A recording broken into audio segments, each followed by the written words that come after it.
Bienvenido al curso de este mes de octubre de Citología Hormonal de tu membresía Socios Premium 2023.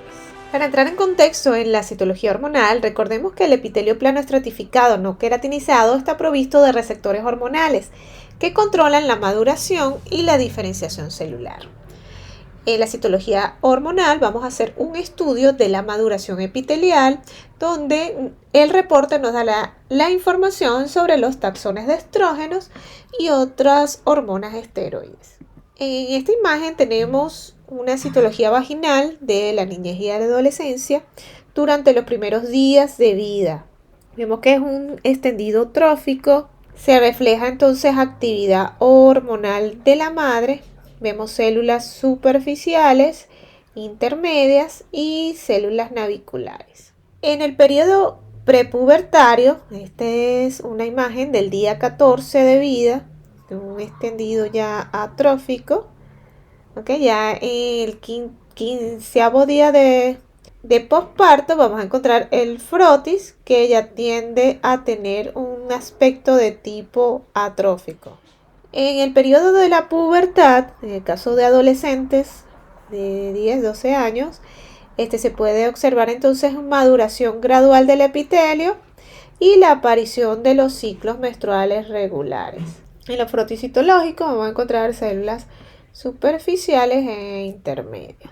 También en el periodo prepubertario o en la pubertad, en la citología de niñas y adolescentes, el motivo de consulta generalmente siempre son los flujos vaginales y se podría entonces encontrar también presencia de infecciones vaginales, de tricomonas vaginales, o por desórdenes hormonales podríamos encontrar frotis citolíticos, o algún tipo de presencia celular que indique alguna alteración hormonal que podría tratarse de patologías de ovarios.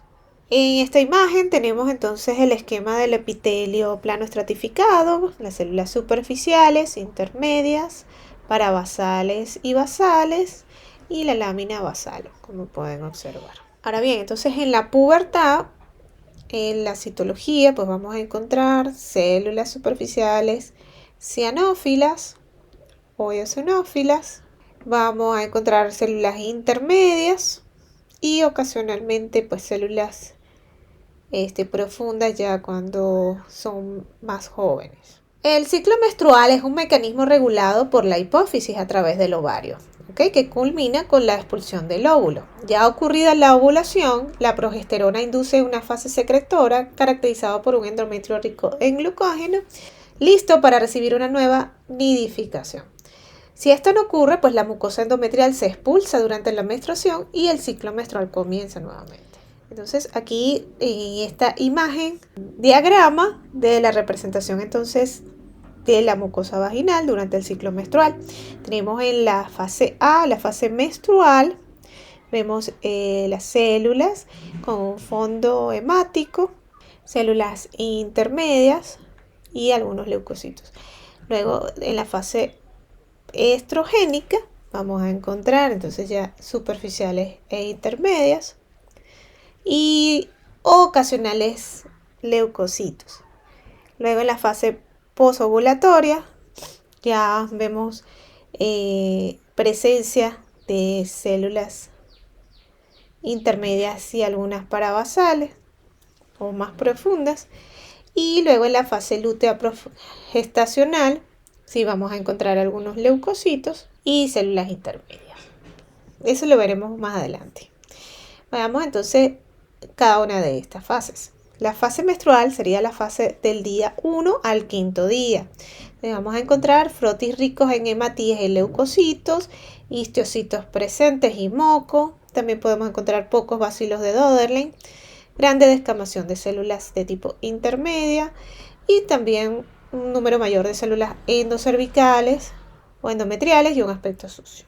En la fase estrogénica, es la fase proliferativa, que va del 6º día al 14, vamos a encontrar frotis predominantemente por células intermedias y superficiales voluminosas, posiblemente eosinofílicas y cianófilas.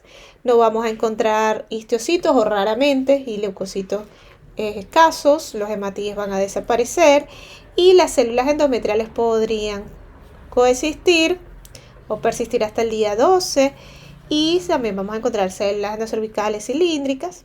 Luego, en la fase de ovulación, que va del 14 al día 15, hay un predominio de células superficiales eosinófilas con núcleos pignóticos. El moco desaparece, es un frotis limpio. Aquí hay una discreta cantidad de bacilos de Döderlen y células endocervicales con citoplasma abundante.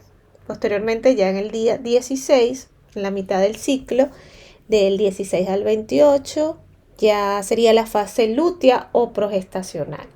Hay un número de células superficiales disminuidas y aumenta el número de células intermedias. Hay bacilos de Döderlen en cantidad. También podríamos encontrar citólisis, ¿okay? Y ese aspecto sucio en el frotis y ocasionales hematíes. Y posteriormente, entonces, iniciaría otra vez la fase del ciclo menstrual. Aquí vamos a algunas pautas de la menopausia o posmenopausia. Ocurre cuando ya no hay menstruación o hay un cese en el ciclo menstrual y de producción hormonal. En los aspectos citológicos vamos a encontrar predominantemente células intermedias y parabasales en un primer momento, perimenopáusica, y ya luego pues vamos a encontrar en los frotis atróficos células parabasales predominantemente. Generalmente vamos a encontrar también en las atrofias profundas presencia de células elongadas con núcleos estirados, con cierta micropignosis y con un frotis de abundante inflamación. En los casos de embarazo o gravidez vamos a encontrar células intermedias o células naviculares con glucógeno o bien con la vaginosis bacteriana. También es posible encontrar citólisis en frotis de embarazadas y con células endocervicales con un citoplasma claro y abundante.